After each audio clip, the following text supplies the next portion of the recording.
સમાજમાં જરૂર પડે અને અમને બોલાવશે તો ચોક્કસપણે અમે આ સમાધાન માટે પ્રયત્નો કરશું. સંસ્થાઓને ક્યાંક આવા વિવાદમાં ચહેરો છો, તમે શું કહેશો? બે સંસ્થાઓ વચ્ચેનો વિવાદ શાંત પાડવાની કોશિશ, જે કંઈ પણ થઈ રહ્યું છે ખોટું થઈ રહ્યું છે. વ્યક્તિગત વિવાદમાં સંસ્થાઓ બદલાઈ મને એટલે મારા માટે આજે સ્પેશિયલ હું આવ્યા છે. સ્પષ્ટપણે માનું છું કે સામાજિક સંસ્થાઓમાં ક્યાંય વિવાદ ન હોય, બંને સાથે મળી પરસ્પરના પૂરક બની સમાજની સેવા કરે એવી કાર્યવાહી હાથ ધરવી જોઈએ અને સમાજના આગેવાનોએ આ વિખવાદનો અંત લાવવા માટે તમામ પ્રયત્નો કરવા જોઈએ.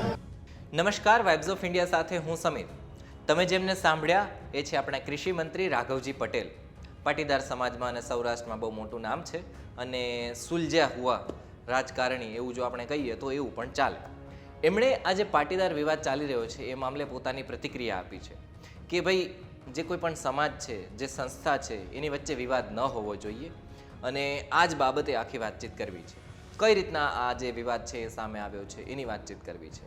તો આપણે બધા જ જાણીએ છીએ કે પાટીદાર સમાજ ગુજરાતનો એક બહુ મોટો આગળ પડતો રાજકીય દ્રષ્ટિએ, ધંધાની દ્રષ્ટિએ, બાકી પણ દ્રષ્ટિએ બહુ વર્ચસ્વવાળો સમાજ છે. આર્થિક રીતના પણ સદ્ધર છે. હવે આમાં થયું એવું કે એક સમાજનું વર્ચસ્વ થાય એના માટે એક સંસ્થા સ્થાપવામાં આવી હતી જેનું નામ છે ખોડલધામ. હવે આ ખોડલધામના જે મેઇન કરતા હર્તા છે એ નરેશ પટેલ છે. નરેશ પટેલ પોતાનું વર્ચસ્વ છે એ આગળ લઈ અને ચાલે છે.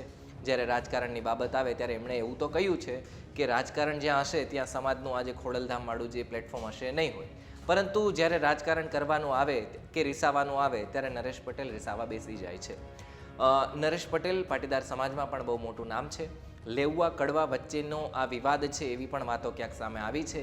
ભારતીય જનતા પાર્ટી, કોંગ્રેસની વિચારધારા એ બંનેનો પણ કંઈક વિવાદ છે એવી પણ વાતો ચાલી રહી છે. કહેવામાં એવું પણ આવી રહ્યું છે કે જે નરેશ પટેલ છે એ કોંગ્રેસની વિચારધારાવાળા છે, જો કે સામેની બાજુ ના જે લોકો છે એ ભારતીય જનતા પાર્ટીના વિચારધારાવાળા લોકો છે. હવે આખી મેટરની જો આપણે વાતચીત કરીએ તો થયું કંઈક એવું હતું કે પાટીદાર સમાજના બે જૂથ છે, એક લેઉવા છે, એક કડવા છે. લેઉવા અને કડવા વચ્ચે જે વિવાદ છે એ સામે છે, બધા જાણીએ જ છીએ. જો કે પાટીદાર અનામત આંદોલન થયું એના પછી લેઉવા કડવા વચ્ચેનો જે વિવાદ છે અથવા તો આ જે બે ફાંટા છે એ ફાંટા ક્યાંક કહી શકાય એવું એક થયા.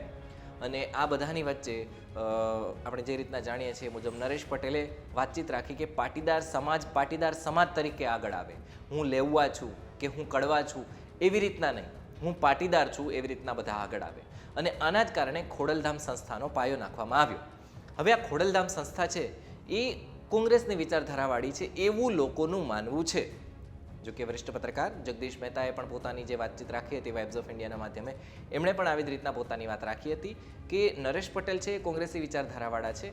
અને હવે થયું શું કે ભારતીય જનતા પાર્ટીને નુકસાન ન થાય એટલા માટે આડકતરી રીતના એક નવું પ્લેટફોર્મ ઊભું કરવામાં આવ્યું ખોડલધામની સામે, જેનું નામ રાખવામાં આવ્યું સરદાર પટેલ ધામ, એટલે અથવા તો સરદાર ધામ.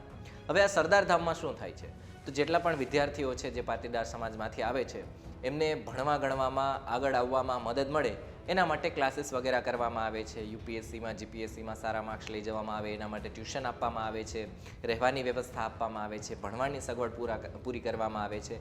માત્ર પાટીદાર સમાજ જ નહીં, અન્ય સમાજના જેટલા પણ વિદ્યાર્થીઓ છે એમને પણ ભણવાનો મોકો આપવામાં આવે છે. પણ એનો જે રાહત દર હોય છે એ પાટીદાર સમાજ કરતાં થોડો ઓછો હોય છે. એટલે જ્યારે આ બધી આખી આ ખાલી બેઝ છે. અને પછી મેટર શું થાય છે કે ખોડલધામ જે છે એના વિશે આડકતરી રીતના વાત રાખે છે જે સરદાર ધામના જે ઉપપ્રમુખ છે જયંતિભાઈ સરદારા, જયંતિ સરદારા એવી રીતના વાત રાખી હતી.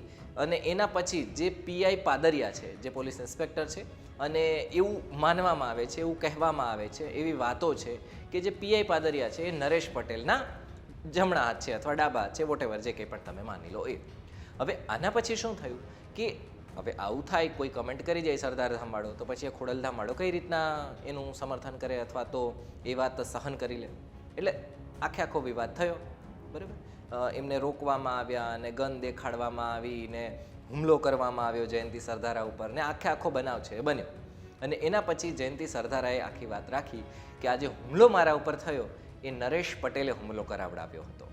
હવે આ નરેશ પટેલની સામે આક્ષેપો થયા. નરેશ પટેલ અત્યારે વિદેશમાં છે, એના જે પ્રવક્તાઓ છે એ પણ પોતાની વાત રાખી રહ્યા છે, સરદારધામવાળા પણ પોતાની વાત રાખી રહ્યા છે, ખોડલધામના જે પ્રવક્તાઓ છે એ પણ પોતાની વાત રાખી રહ્યા છે. અલગ અલગ વાત સામે આવી રહી છે.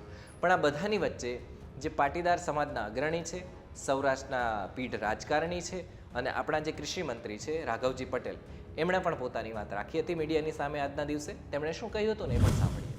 સમાજમાં જરૂર પડે અને અમને બોલાવશે તો ચોક્કસપણે અમે આ સમાધાન માટે પ્રયત્નો કરશું. મોટા પાટીદાર સંસ્થાઓને ક્યાંક આવા નેતા વિવાદમાં ચહેરો છો, તમે શું કહેશો? બે સંસ્થાઓ વચ્ચેનો વિવાદ શાંત પાડવાની કોશિશ જે કંઈ પણ થઈ રહ્યું છે, ખોટું થઈ રહ્યું છે. વ્યક્તિગત વિવાદમાં સંસ્થાઓ શું બદલાઈ ભાઈ મને એટલે મારા માટે આજે સ્પેશિયલ હું આવ્યા છે. સ્પષ્ટપણે માનું છું કે સામાજિક સંસ્થાઓમાં ક્યાંય વિવાદ ન હોય, બંને સાથે મળી પરસ્પરના પૂરક બની સમાજની સેવા કરે એવી કાર્યવાહી હાથ ધરવી જોઈએ અને સમાજના આગેવાનોએ આ વિખવાદનો અંત લાવવા માટે તમામ પ્રયત્નો કરવા જોઈએ. તો આ હતા રાઘવજી પટેલ કે જેમણે પોતાની વાત રાખી છે. હવે આ લેઉવા, કડવા, પાટીદાર અને એના સિવાય પણ ખોડલધામ અને સરદારધામ આ બધાનો વિવાદ છે એનો જલ્દમાં જલ્દ અંત આવે. તમામ સમાજના લોકો છે એ હું લેઉવા, હું કડવા, હું પાટીદાર, હું દલિત, હું આદિવાસી, હું બીજા કોઈ, હું બ્રહ્મ સમાજમાંથી આ બધું છોડી અને હું ભારતીય એના તરફ વધારે આગળ વધે તો વધારે સારું. કારણ કે આ નાત જાત જૂથના વાડા છે, આનાથી બહાર આવી એક શિક્ષિત અને એક જાગૃત નાગરિક બની અને એક ભારતીય બનીએ એ આશા છે. એવું બનીએ તો વધારે સારું. બાકી આ જે વિવાદો છે એ તો ચાલતા રહેવાના છે. આ જે વિવાદ છે કાલે મટી જશે, પણ આપણે તો ભારતીય છીએ અને આપણે આવી જ રીતના સૌએ સાથે મળી અને આગળ આવવાનું છે, સંપી અને રહેવાનું છે, ભાઈચારો કેળવવાનો છે. પણ બની શકે તો આવા વિવાદ છે એ ટાળીએ તો વધારે સારું. જે રીતના રાઘવજી પટેલે પણ વાત રાખી કે આવો વિવાદ ન થવો જોઈએ અને બિલકુલ આવો વિવાદ ન થવો જોઈએ. હવે વિવાદનો સુખદ જલ્દમાં જલ્દ અંત આવે એવી આશા છે. હવે અંત ક્યારે આવશે તો જોવાનું રહેશે. આભાર.